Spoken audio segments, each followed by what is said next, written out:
Bienvenue dans le Morning Call. La rivalité politique entre l'ANC au pouvoir en Afrique du Sud et l'Alliance démocratique est à son comble avec la tenue ce jour des élections municipales. Les sondages donnent l'ANC de Jacob Zuma vainqueur, sauf dans les trois principales villes où les candidats investis par ce parti sont contestés, à l'instar de Toko Didiza. Now, in the face of controversy and violent protests over the mayoral candidate Toko Didiza.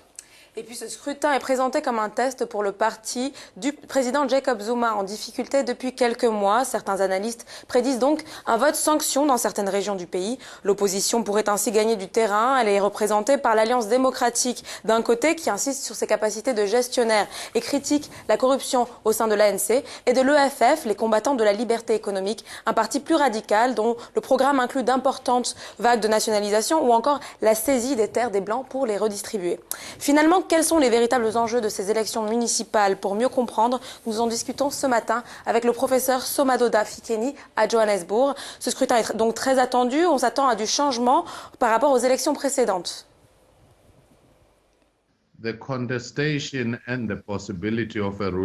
C'est surtout l'éventualité de la défaite du parti au pouvoir dans certaines grandes municipalités du pays, que nous appelons ici métropole, qui est l'aspect le plus excitant de ce scrutin. Parce que depuis 1994, l'ANC domine toutes les élections. Et tout d'un coup, il est possible qu'il perde des municipalités hautement stratégiques ou d'avoir recours à des coalitions pour les conserver.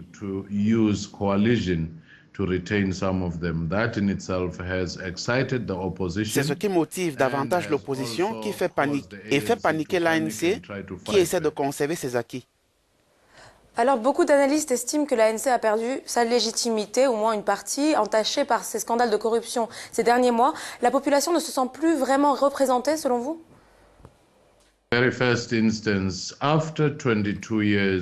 Pour la première fois depuis 22 ans, la plupart des partis qui se sont battus pour la liberté ne font plus sensation en disant simplement « nous avons libéré le pays ».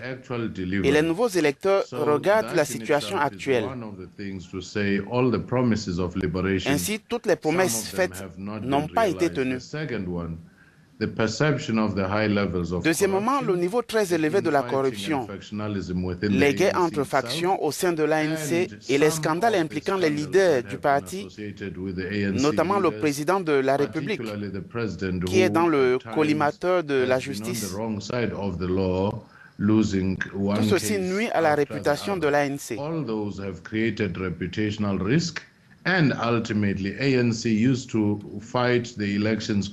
Et enfin, l'ANC a battu campagne avec son alliance tripartite, les syndicats, le Parti communiste sud-africain et ses ligues, notamment celle des femmes.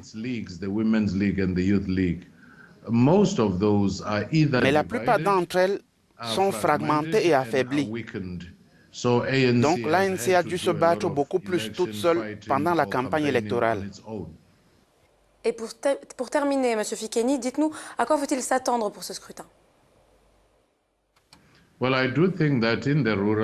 bien, je pense que dans les zones rurales, puisqu'elles n'ont pas été particulièrement ciblées par l'opposition, l'ANC va largement s'imposer, mais pas forcément d'une manière écrasante.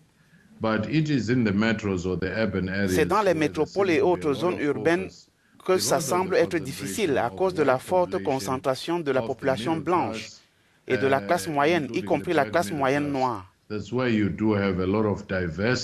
pour cela qu'il y a plus de choix. Il faut aussi signaler une frustration au sein des bastions traditionnels de l'ANC.